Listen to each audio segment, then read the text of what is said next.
Stanley Park is a magical oasis nestled within the bustling city of Vancouver. This urban wonderland stretches across 1,000 acres of lush greenery and striking landscapes, offering a tranquil escape from the city right next to it. While I have not done everything this park has to offer, I have spent a reasonable amount of time in this beautiful place. Here are my top 10 activities you should do on a visit to Stanley Park. First up, spend some time walking or biking along the Seawall. The iconic Seawall is a scenic path that skirts the park's perimeter while offering breathtaking views of the water, mountains, and the ever-active city skyline. This 9-kilometer, 5.6-mile journey is perfect for all fitness levels, with bike rentals available at various locations nearby. Walking along the Seawall is a great way to experience Stanley Park, whether you have a half day or just an hour. Following that, the second most popular location in the park is the Vancouver Aquarium. Here you can explore an underwater wonderland that is often voted one of the best aquariums in North America. Marvel at the playful seals swimming in the water or experience the tanks of jellyfish, one of the most popular exhibits. The aquarium offers a window into the rich marine life that thrives in the Pacific Northwest. If you're visiting with a family, it can be expensive, but it's an excellent aquarium to see. Next up, venture off the beaten path and discover the mystical hollow tree. This ancient cedar once stood tall, but now invites wanderers to journey into its hollowed core. As you step inside, feel the echoes of the past in this 600 to 800-year-old tree. People have been taking photos with this tree for over a century, so you might as well snap one for yourself while you're there.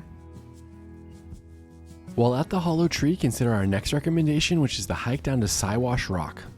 This walk is only a half-mile round trip, but it takes you through the lush forest down to a viewpoint over both the seawall and the famous rock.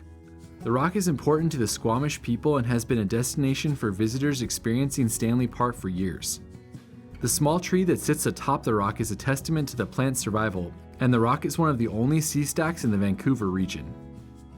Next up, head over to Prospect Point Lookout. This vantage point offers a stunning perspective of the park, where emerald forests melt into the sparkling ocean waters.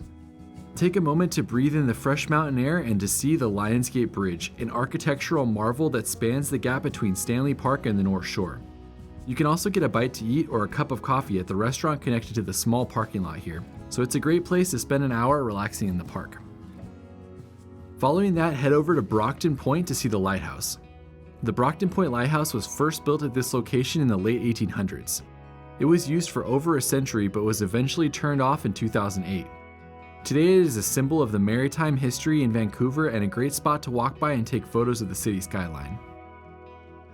From there, head over to the First Nations totem poles, also near Brockton Point. Here you can step back in time and immerse yourself in the rich traditions and stories of the indigenous people of the Northwest Coast. You'll find a collection of intricately carved totem poles near the parking area that pay homage to the many different First Nations cultures. Each pole has an information plaque that tells you more about the stories it represents and the First Nation. It's a popular stop in Stanley Park and well worth a visit. While there, consider walking over to our next stop, the Girl in the Wetsuit sculpture. This bronze piece was added to the park in 1972 and it sits on a rock overlooking the water. If you see it at high tide and at low tide, you'll catch a stark difference between how much of the rock is in and out of the water. Some believe the statue is a replica of the Little Mermaid statue in Copenhagen, but that has never been officially confirmed. Next up, head over to Stanley Park's Third Beach.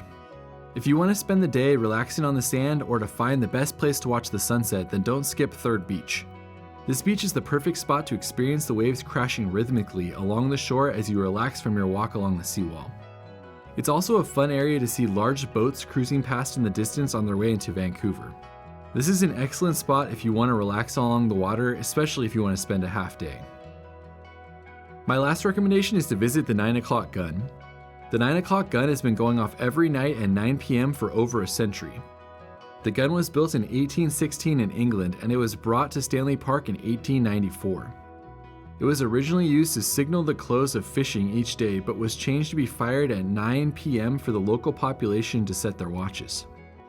Now it's just fired out of tradition, but it's pretty fun to watch the gun go off with the Vancouver skyline right behind it. So there you have it, some of my favorite spots in Stanley Park. This video only scratches the surface of all of the amazing things there are to do in the park, and be sure to let me know what I left off in the comments. I also have more Vancouver videos in the description, and we will see you on the next video.